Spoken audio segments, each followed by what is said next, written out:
guys, welcome back to my channel. If you're new here, my name is Brookelyn. Today I am in a little bit of a time crunch, so I'm gonna fly through the intro and not ramble like I normally do. So as you've seen from the title and the thumbnail, we are going to be doing a wrap up of my books that I read in October and November. So I am just going to do short reviews. I'm going to do a brief description on them, but it's mostly going to be what I thought about each book. No spoilers are in this video though.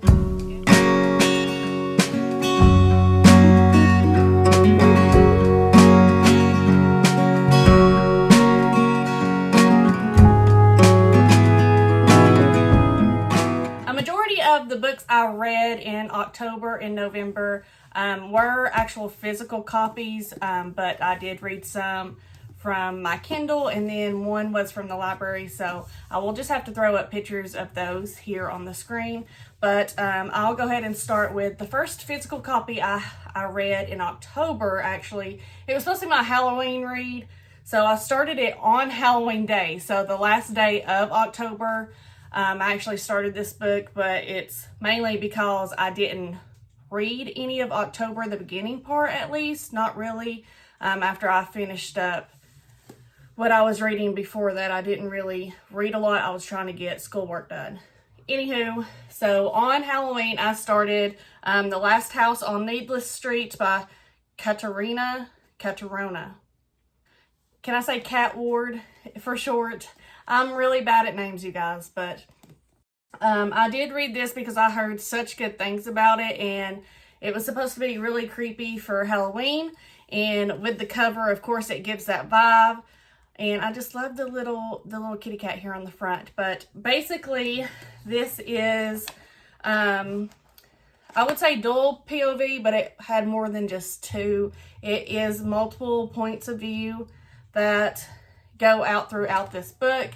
It's about one POV is a sister that's trying to find her little sister that went missing years and years ago, and then the other POV is a man that lives in a house and his family. So I thought at first that I thought this was really weird because there's little snippets here and there where they throw in other POVs, and one of them is a cat. So one of the perspectives you hear from is from the cat that is here on the front. So that was really weird, and especially at first, I didn't really like the writing style of this book because it's really hard to follow along because it focuses on a mental illness, basically. I thought maybe it was just because he was delayed, but he is delayed, but it's because of a mental illness, and they just slowly introduce that in the book. So once you realize that that's why it's a little jumbled, it's a little bit easier to get through, but it's still really hard to follow just because it is so many jumbled thoughts. He can't keep his thoughts together, which is very realistic for the mental condition that he deals with. But towards the end, it starts to open up and reveal like what it's really about and why there's so many confusions, I guess. So at the end, the twist is definitely something I didn't see coming. It was really odd. I struggled to get through this book, I'm not gonna lie, which I wish I enjoyed it more because the ending is really good and really eye-opening for the mental health field. But getting through the book and the storyline, I don't know if it was just because it's so confusing because my brain's just not on the same level that this literature was written for. But I ended up giving this, I think, 3 out of 5 stars. Yeah, I gave it 3 out of 5 stars because even though the ending is really good and really eye-opening for some mental health conditions, it's really hard to follow because of the points of view switch so much, number one, and number two, because of the point of view from the guy. He is delayed or has that mental health issues. I don't want to say more because it might spoil something, but I liked it okay, but I didn't really like it. I don't know. That's why I gave it a 3 stars. I didn't hate it. I finished it, but it's not one of my favorites. Can you tell it's really hard for me to give a book a bad rating? Okay, so now we're going to start jumping around. These aren't exactly what I read or what order I read them in, but it's just what order they're stacked in. So the next one I'm going to talk about is Things We Do in the Dark by Jennifer Hillier. So if you watched my last video of my December TBR, you heard me talk a little bit about this, and I loved it. So this book was the first one that I've read by Jennifer Hillier, and now that I've read this one, I just want to read all of her books. So I actually put her other book, Little Secrets, on my December TBR, and I've actually already finished that, so spoiler alert, it's really good too. But so Things We Do in the Dark by Jennifer Hillier, I got from Book of the Month because it is her newest release, and I gave this 5 out of 5 stars, and I also added it to my favorites list that's on Goodreads, so this is now one of my all-time favorites. I'm going to wait for Maggie to get situated because her toenails are super loud. So this book is also dual POV, actually multiple points of view, kinda. It depends on how you look at it. I really do prefer books that are multiple points of view, but it's not a deal breaker if it's not. But this one was written into 4 parts, I believe, 4 or 5 parts, and each part switches back and forth from different points of view. So a lot of books you'll see, if they have multiple points of view, it'll be chapter by chapter. Like one chapter will be Billy, the next chapter will be Bob, the next chapter will be Billy, the next chapter will be Bob.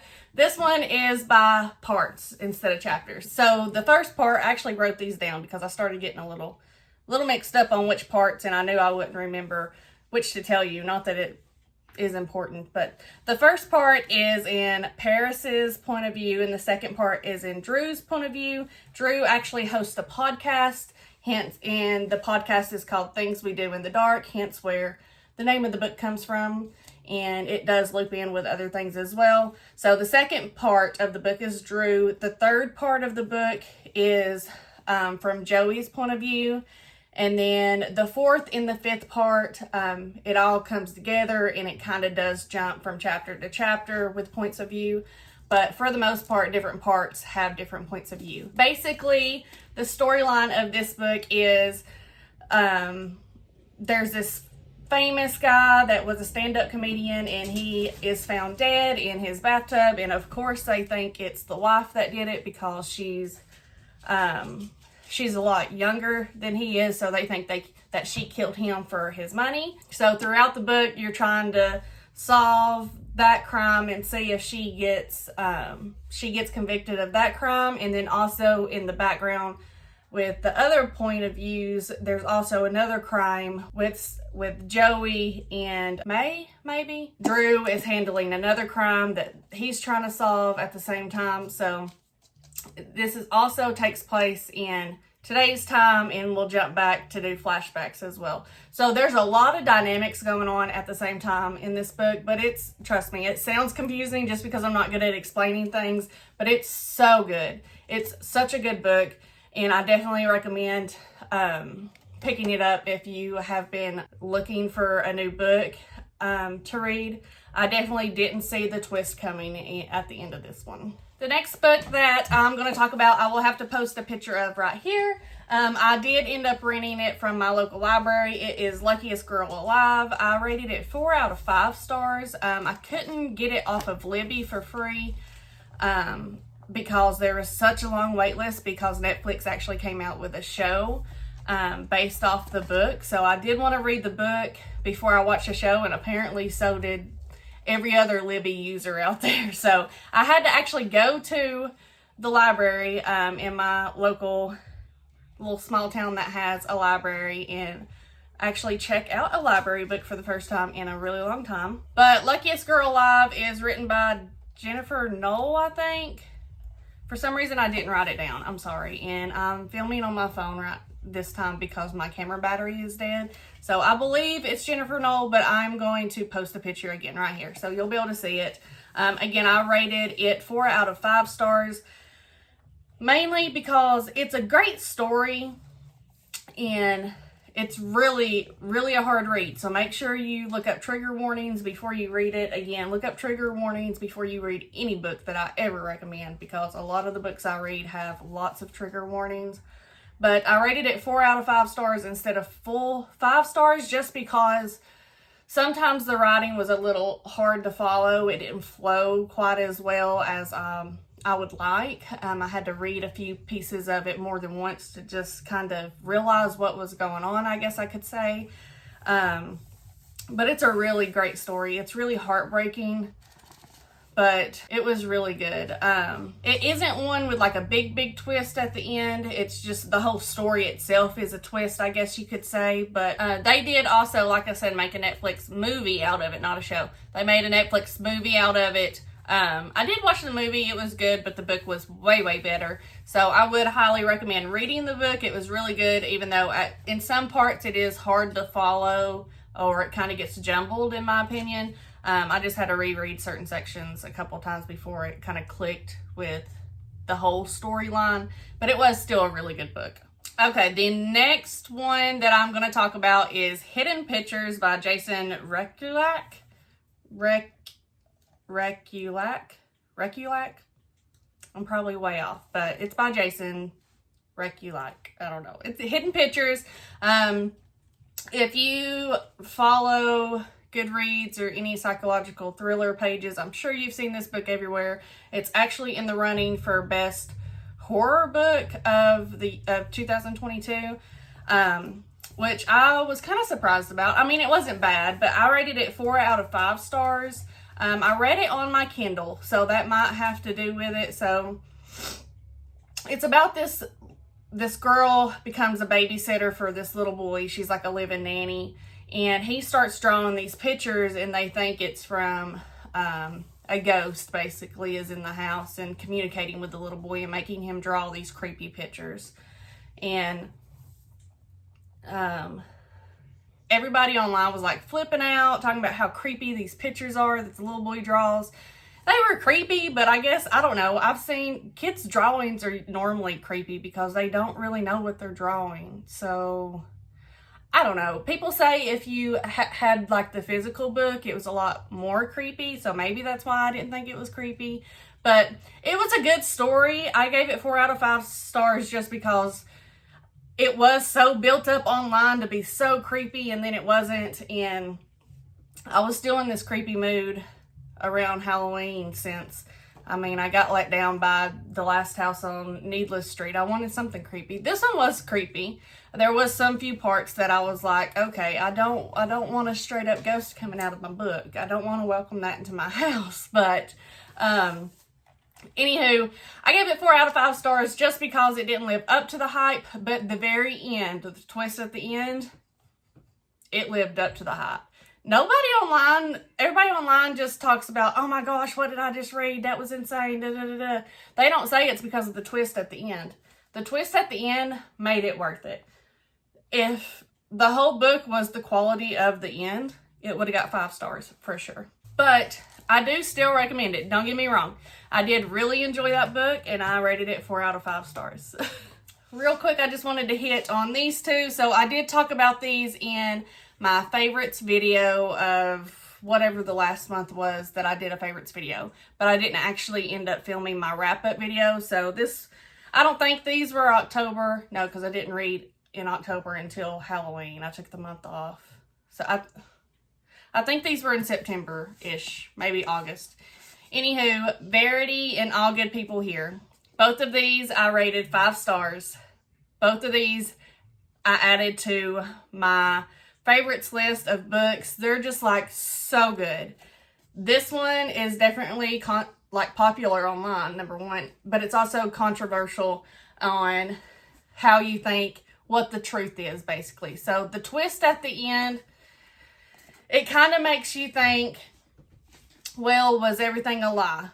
Then that's all I'm going to say. But she leaves it open at the end of the book to where it's open to your own interpretation of what you think really happened. So you solve it by the end of the book. You solve the issue, basically.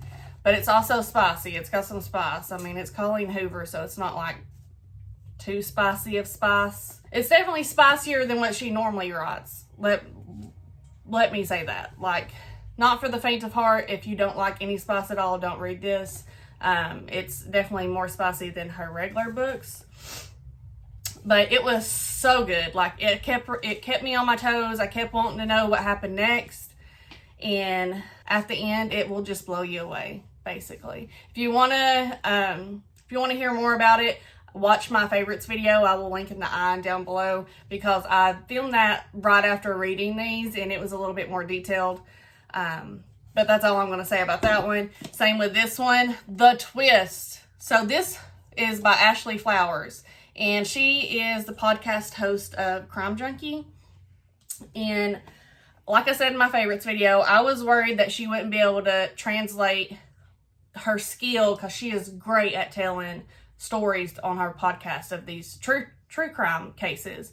I was worried she wouldn't be able to translate that into a story and make up her own great story, but boy, she proved me wrong, because this is fantastic. So this is twist after twist after twist.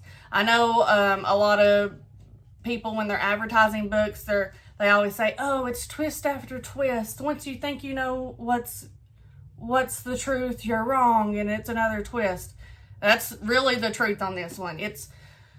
You never know what's going to happen next. Like, this book, truly, I could not put it down. Like, I read it in August or September, and we were really busy, trying to enjoy the outsides.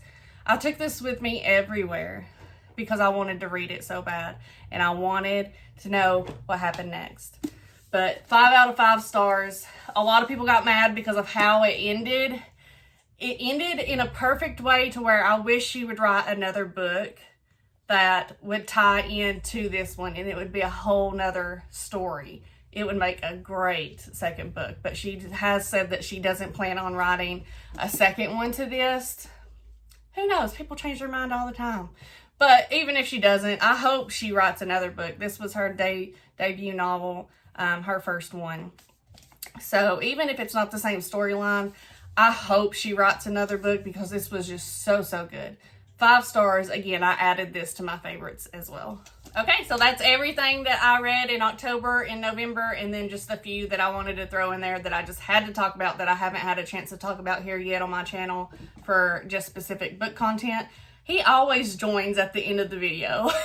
But if you did like this video and you like this type of content, give me a thumbs up. Leave me a comment down below if you've read any of these. And of course, if you have any book recommendations that you want me to read, leave them in the comments down below, because I'm always open to new books, because can't you tell I don't have enough books to read?